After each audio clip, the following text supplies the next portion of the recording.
Hürmetli vatandaşım, lüksimizin devamını devamlaştırmıyoruz. 10 gün kaldı. Reis Xi Jinping, Prezident Obama'ga nima hoş haber elip keldi? Mavzulu haber 9 ayının 16 gün Vanvit orbitida e'lon qilindi. Biz bu haberni qisqartib, oxirdagi bir abzasini tahlil qilaylik.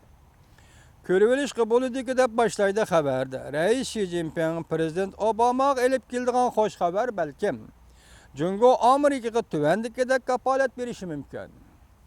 Birinchi, Amerika shirkatlari Jungoda odatdagi muomalaga uchramaydi. Ikkinchi, pul muomala sistemasini erkinlashtirish islohotning nishoni o'zgarmaydi. Üçüncü, Jungo hukumatining islohotni cho'nqurlashtirish irodasi o'zgarmaydi. Dördüncü, çiriklik qarşıtırış hareketining nishoni o'zgarmaydi. Xo'sh, xabar mushula bo'ladigan bo'lsa, Prezident Obama bilan Reis Xi Jinping uchrashganda dilni yo'ritadigan xo'sh xabarning bo'lishi notayin ekan o deyildi xabarda.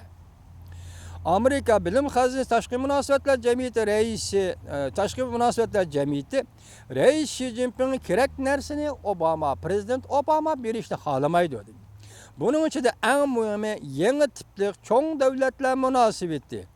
Amerika, Jungo, texi Amerika bilen tan olturup tan kopadigan vaqtga yetib kelolmadi deb qaraydi.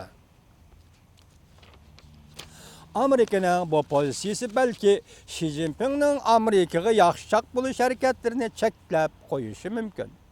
Undaq bo'lganda ojizlikni oshkorlab, fuqarolarga yuz kelanmay qilishi mumkin. Ondan başka yana hoş haber var mı yok deb sual qo'yildi xabarda.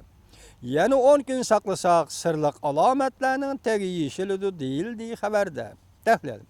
Yuqoridagi 4 masala hammasi degidek Jungo o'zining davlat manfaatiga bog'liq masalalar ekan. Jungo o'zining davlat manfaatiga bog'liq masalalarni Amerika xo'sh xabar qilib elib keldi desa bu qanday gap bo'ldi endi bu? Mesela bunun içinde Amerika şirketlere Jungo'da adil muamelelik uçuraydı. Odatdagi muamelelik emas, adil muamelelik uçuraydı değil.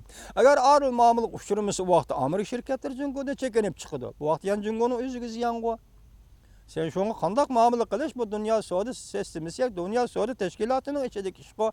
Bunu qandaqsiga Reis Xi Jinping Beijing'den Amerikaga Prezident Obamaga xo'sh xabar elib keldi degili bo'ladi.